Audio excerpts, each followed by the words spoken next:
Welcome, welcome, welcome. What's up and what's good? I'm Brolo, and I'm here with my first edition of what I'm calling Brolo's Picks. In this video, all I'm trying to do is just run through my 2024 NFL mock draft I was able to brainstorm and just give some of my opinions here. Without further ado, let's dive in. So, obviously, I'm going to be controlling all 32 teams. It's going to get a little weird. It's going to get a little chalk. Just buckle up, bear with me. Let's get into it. So, number one, Chicago Bears. They're going to stick and pick. They're going to go Caleb Williams. There's so many mock drafts out there that say Caleb Williams is the number one overall pick, and I am going to be one of them. Now, Caleb does have question marks off the field. A couple on the field question marks too, but the talent is tremendous. Coming into the 2023 season, both Caleb Williams and Drake May had mile-high expectations. Quite honestly, both of them did not really live up to that. However, Caleb Williams' talent is still spectacular, and he goes at number one. Now, pick number two, Washington Commanders. I think there could be one of three things happen. They can go Drake May, they can go Jaden Daniels, or they trade down a couple picks. I'm going to have him going Drake May. Like I said with Caleb Williams, coming into this past season, Drake May, mile-high expectations. His UNC team around him kind of deteriorated a little bit, and what honestly do you expect? If a lot of your talent drops off, your quarterback play is going to drop off too. Do I think Drake May's a bust? No, absolutely not. I think Drake May can fit in a lot of different NFL systems, and I think he honestly has the highest floor from a pure QB perspective. For fantasy football, obviously Jaden Daniels has a higher ceiling just because of that rushing upside. Drake May can still rush though, don't get me wrong. I think Drake May has a little bit better arm, maybe a better decision maker. We really don't know. It's going to take multiple years to find out about pretty much everything here. Now, this leads me to pick number three. This is a popular destination for a trade, and that's what I'm going to be doing here. I'm going to have the Vikings trade up and honestly just get their guy. Now, I'm not sure if this is exactly what the trade is going to look like, but just in order to get this done, it's going to be 3 first-round picks for one. Pick 11 and 23, I think you're definitely involved in a trade if this happens. This pick most likely would be involved. Maybe they can get away with just the third, but for this exercise, 3 first-round picks for one to move up, I think it's pretty decent. They're going to go Jaden Daniels. For the reasons why I said above, Jaden Daniels is really just a difference maker. Yeah, I mean, he only had one good season. There is some question marks back from Arizona State, but he's just good. And the Vikings were rumored to trade up for Anthony Richardson last year. Obviously, that didn't happen. This year, it gets done. Oddly enough, they're targeting a mobile quarterback here, just like they were last year. Now, going to the Cardinals at pick 4 could possibly be a trade destination, but with 3 QBs gone and only one more, there's going to be a lot of teams calling. However, a lot of teams cannot trade Marvin Harrison Jr. for this pick. So, Cardinals can't pass him up. They go MHJ. Now, this leads Chargers at 5. They could stick and pick, or they could trade, obviously. Here, I'm going to have a trade. It's going to be an interdivision trade. It's honestly going to be between the Broncos and the Raiders. For my mock draft, I have the Broncos trading up. Both trades are definitely going to be an interdivision trade, which is very rare, and it's not going to look like this at all. This is just for the exercise. I do believe the Broncos will give up a first next year, maybe a second next year, maybe like pick 45, and they get back 181 or something. But just purely for this exercise, I'm just going to be doing this. The Broncos traded up for J.J. McCarthy. They get their QB1. Obviously, Russell Wilson just didn't work out. The Russ experiment there is over. And in Pittsburgh, really don't know what they're doing, but they seem to be making the right moves. Now going on to pick number 6, the New York Giants. I have them sticking and picking here. They need help pretty much everywhere. They could use a stud alpha receiver. They could use a stud corner, just like this is saying. They could use running back. I mean, obviously there's no running backs to pick in the first round. They could go offensive line. They could go safety, which not really safety to pick in the top 10. I have them sticking and picking going Joe Alt. A lot of people don't like this pick. I think Joe Alt is going to be a difference maker. He's almost 7 foot. He's 6'9", 300 pounds. He's going to be hard to move. It's going to be hard to touch Daniel Jones behind Joe Alt. An untouched Daniel Jones is probably just a half-decent Giant team, but really, I mean, who else are you going to get? If you get Malik, you can't throw him the ball. Daniel Jones has no time to throw. So at least this fixes a problem. Now, going over to pick 7, Tennessee Titans also have them sticking and picking. I actually have them taking the first defensive player. The Titans, yes, they definitely are transitioning into a offensive team here, bringing in Calvin Ridley, bringing in their new head coach as a coordinator from the Bengals. Now, they really need to address both sides of the ball if they want to be a playoff team and have aspirations to go to the Super Bowl. Is Will Levis their guy? Who knows? I honestly am willing to take a bet on him, but they just need help on defense. Now, I have them going Jared Verse. I think Jared Verse, I also think Leatu Latu and Dallas Turner all have potential to be the first defensive player off the boards here. I just think Jared Verse has a little bit more upside, a little bit more potential, and I guess the Titans think so too. Now, going on to the Atlanta Falcons at number 8, I also have them taking the same position in Dallas Turner for the same reasons above. Dallas Turner, I think, is a little bit more pro-ready for whatever that really means, but they need help desperately. They need help on the edge. They need help in the secondary. They could probably use some linebackers, but in all honesty, their division, NFC South, is really a cupcake division. They should have no issue winning, but really, who knows? Now, pick number 9, this is kind of intriguing here. Bears obviously picked Caleb Williams at 1. They've built their team around their quarterback. Rip Justin Fields, they never really gave him a true shot. Feel bad for the guy. However, the Bears need more help. They don't have much draft capital at all. So I'm going to have a trade here. I'm going to actually have the Patriots trade up 2 picks with the Chicago Bears. Now, again, just for the exercise, in order to get this done, I'm going to include pick 11, pick 34, and their second next year. What I really think this trade looks like is pick 11, maybe pick 68, maybe pick 103, and they get back 122 or something like that. The Bears only have 4 draft picks in this current draft. Everyone's saying, oh, they have such a good draft coming in here. They only have 4 picks. They got to add a little bit more talent to that here. Now, with this new New England Patriots team and culture, they're going to take their wide receiver 1 in Malik Nabers. Yes, a lot of people have Marvin Harrison Jr. above Malik. Malik actually tested on his pro day. Marv did not. It was going to hurt Marv's stock more likely than it would help Marv's stock, so I get it. But there's people saying that, oh, he's not a good team player. That doesn't really fit in with someone that's trying to build a new culture, in my humble opinion. So that's why I have them trading up for Malik Nabers to get their guy. Pretty much just making sure the Jets don't draft him. Now, speaking of the Jets, we're going to pick 10. This could be a trade. I don't see it happening. I'm actually going to have them stick and pick offensive tackle and Talise Fuaga.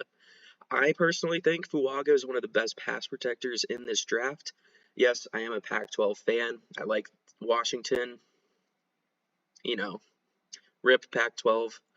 However, Fuaga is just a talent that you cannot pass up here. Aaron Rodgers is your franchise guy for maybe 1, maybe 2, maybe 3 years. No one knows, but you need to protect him at all costs. Now, going over to pick 11, Chicago Bears obviously just traded this pick for what we saw. I have them sticking and picking.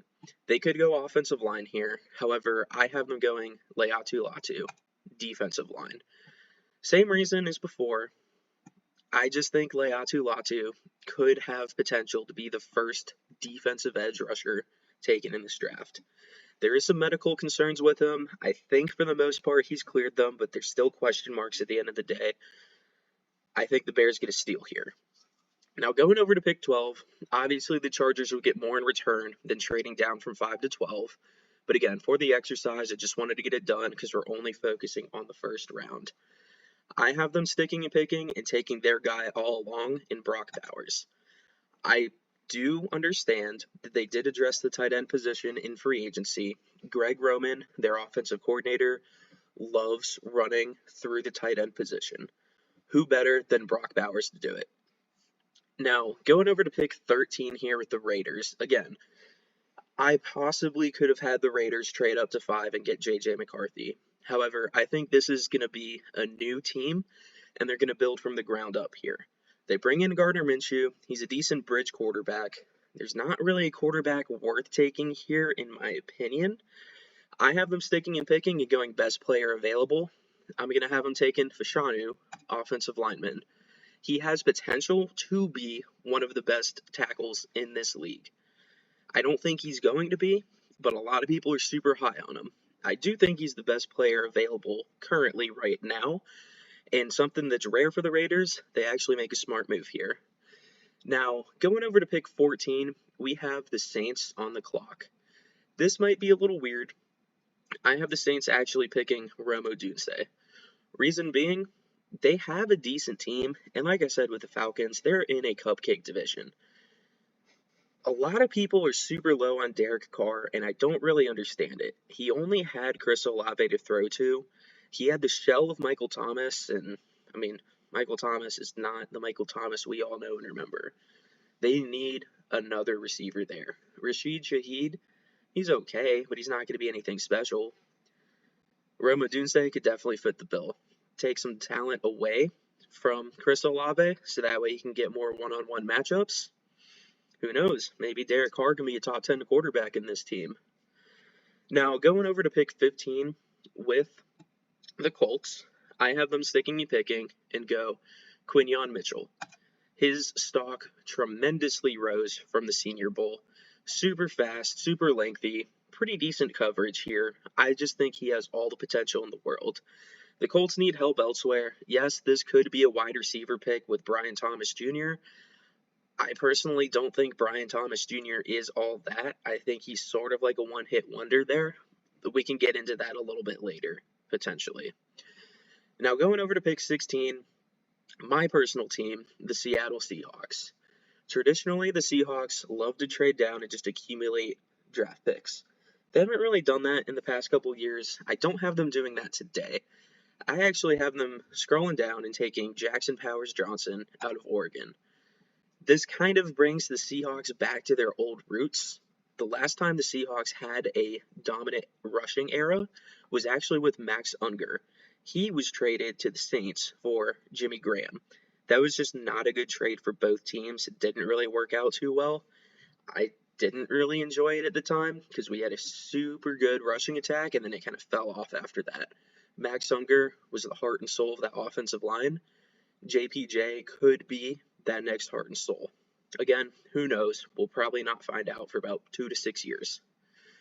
Now, going over to pick 17 with the Jacksonville Jaguars, this is another popular receiver pick. I actually do have them going receiver, however, not Brian Thomas Jr. I have them going Adonai Mitchell.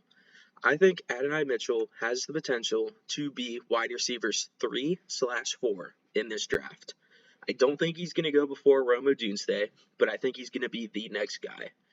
Adonai Mitchell has a quote-unquote not-so-good tape because apparently he's a body catcher. However, I don't think that's very true. After watching some of his film, yes, I mean, he uses some of his shoulder pads and chest to catch some passes, but they're not always the most accurate passes out there. It also looks like he's plucking the ball out of the air, bringing it into his body, so that way he can absorb a hit and not drop it or fumble it. So I think he's actually doing something very smart, fighting back to the ball, snagging it out of the air, quickly bringing it into his body, rather than just like cradling it into his body. So, yeah, just stick with me there. I think it makes sense. You guys probably don't. Just let me know down below. Now, going over to pick 18, the Cincinnati Bengals. They are going to stick and pick and go Troy Fatianu. They need to protect Joe Burrow at all costs. He is most likely their franchise guy because they paid him. but he hasn't really played more than one full season in the league. You got to protect him. Troy Fatianu, he can play almost any position on the offensive line from what every quote unquote draft expert is saying. Now, that versatility is kind of rare and really underrated. So if he truly can do that, why not take him in the first round? Plug him in at guard when needed, put him on one of the edges for tackle when needed. Enough said. Now, going over to pick 19 here, I think it's kind of chalk at this point. They go Brian Murphy, the second, out of Texas, not Iowa. Don't know why it says it. It's been saying that for a couple days. Obviously, Aaron Donald retired. There's a big hole to fill on that defensive line interior. As a Seahawk fan, I'm kind of glad AD is gone. But Brian Murphy, honestly, he can just kind of walk in and start from day one. It's kind of scary that in this scenario, the Rams were able to kind of get that done. Now, going over to pick 20, Pittsburgh Steelers. They need help.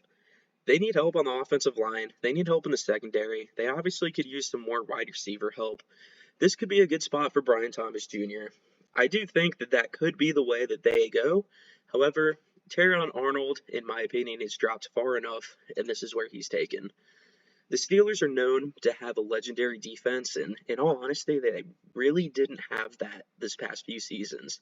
Yeah, their pass rush is tremendous, but they don't hit home at 100% rate.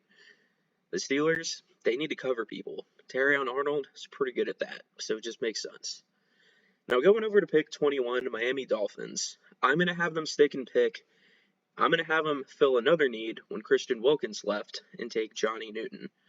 I honestly think Johnny Newton is a better comparison to Aaron Donald than Brian Murphy is. I think Brian Murphy has a little bit higher upside than Johnny Newton, but Johnny Newton just has numbers that can't be argued with, and he's my pick there. Now, going over to pick 22, Philadelphia Eagles stick and pick here. This might surprise a couple people here. I'm going to have them going secondary. I'm going to have them going Cooper DeJean. Cooper DeJean, legendary corner. I think he can still play corner in the league. I think he can play outside. I think he can play nickel. I think he can play safety. For whatever reason, they have him listed as safety here. I honestly think he is just a football player. The Eagles need help pretty much anywhere on defense. Cooper could play pretty much anywhere on defense. It just makes sense. Now, going back to the new New England Patriots and building culture, this is going to be a little surprising pick here. I have them filling the biggest need at quarterback and going Michael Penix Jr. over Bo Nix. Yes, I am a Washington fan. Yes, I do have a bias there. However, Michael Penix, he just knows how to win. Obviously, he didn't win the Natty, but were you really expecting that out of the Michigan defense? There was no way they were going to let Washington win that game. Michael Penix has pretty much done everything that he can at this point. I think it's enough to get in the first round. Do I think Bo Nix is a first-round QB? Yes, I do. Again, Pac-12 bias there, so not going to read too much into that, I presume. I just think Michael Penix is a way better quarterback than people are giving credit for. Now, going over to the Cowboys at pick 24, obviously they lost their stud left tackle, Tyron Smith. I actually get the replacement here with J.C. Latham at pick 24. He honestly could be a top 15 pick here. The Jets could go with him at number 10. However, he falls a little bit. I think the Cowboys just swoop him up. Yes, the Cowboys have other needs, but like I said previously, you can get corner later. You can get receiver later. You can kind of get offensive line later, but not this top-tier talent. You can't pass that up. Now, going over to pick number 25, Green Bay Packers. I also have them sticking and picking. It's just tradition at this point to not go offense. I'm going to stick with tradition, go Chop Robinson. They do need edge rusher. I mean, they could use help on the offensive line. Obviously, defensive line. Secondary, kind of. They brought in Xavier McKinney. They don't really spend in free agency all that often, except for this year, I guess. But they just need edge rusher. Chop Robinson is that edge rusher. Now, going over to pick 26, Tampa Bay Buccaneers. I have them going offense.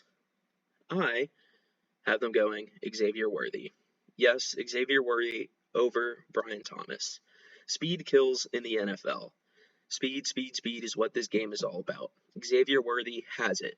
However, I'm kind of an Xavier Worthy hater. Not because he, quote, drops the ball. I don't think that's his big issue. I just don't think that he's a good route runner, like, at all.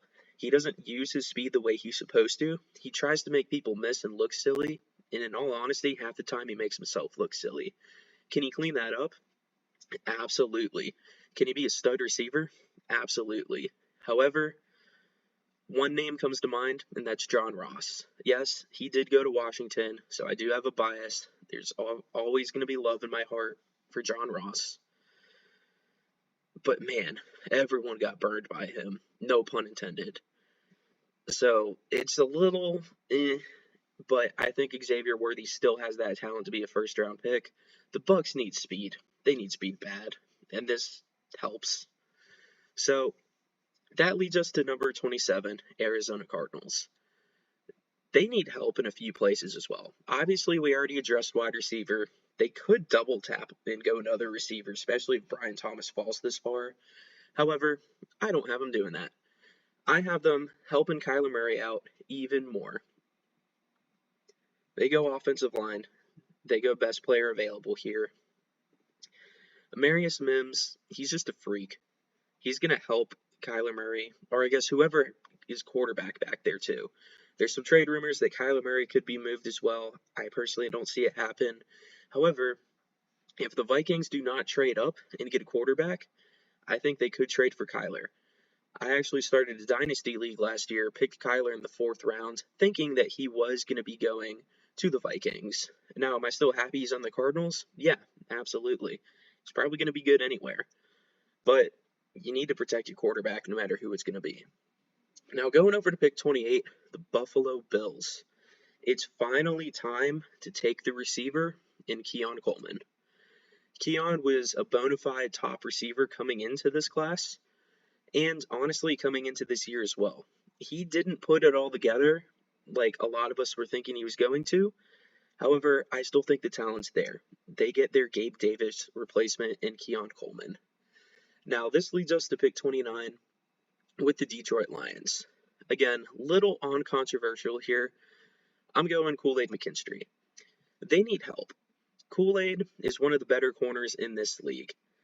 They really are trying to build a Super Bowl roster, and I think Kool-Aid can help them get there. Kool-Aid is pretty much just going to aid this secondary and fulfill what Jeff Okudah was supposed to be for them. Now, we're pretty much at the end of this draft. Are we going to take Brian Thomas? Who knows? Pick 30, Baltimore Ravens. They don't take Brian Thomas. They go Tyler Guyton. This could be a little controversial as well, just because the Ravens do need help at receiver.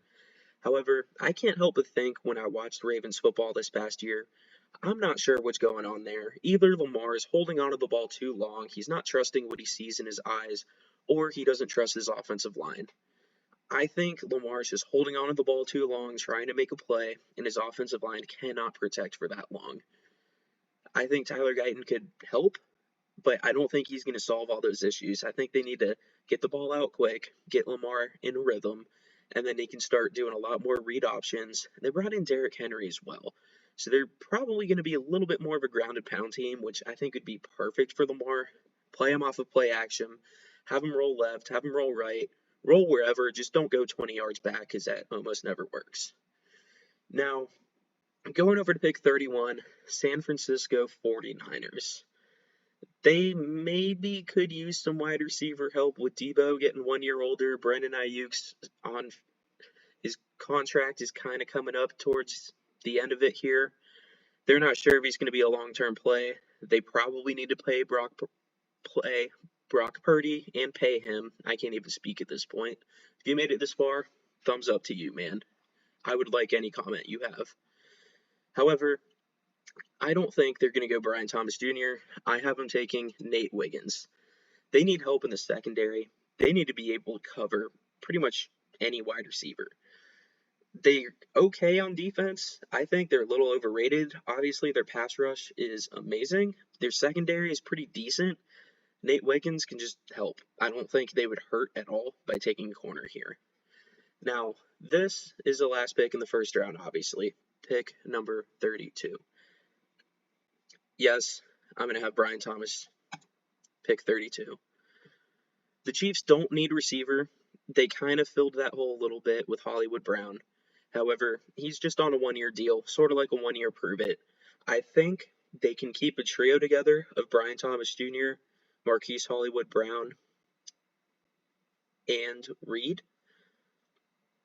I think Patrick Mahomes has enough arm in him to kind of not really put up three different wide receiver one numbers for fantasy football, but I think all three of their receivers can finish in the top 25. Travis Kelce's going to take a step back or two, I would imagine. I think he's not going to be washed. I don't think he's ever going to be washed, but I just don't think he's going to be as dominant. The Chiefs need to find a different way to run their offense. Now, I had some hot takes here. It got a little weird, fumbled some words a little bit, so I do apologize. This is my brainstorm of my mock draft. Feel free to critique it. Feel free to like it. Feel free to share it. But I just wanted to share some of my opinions on the internet. Thank you.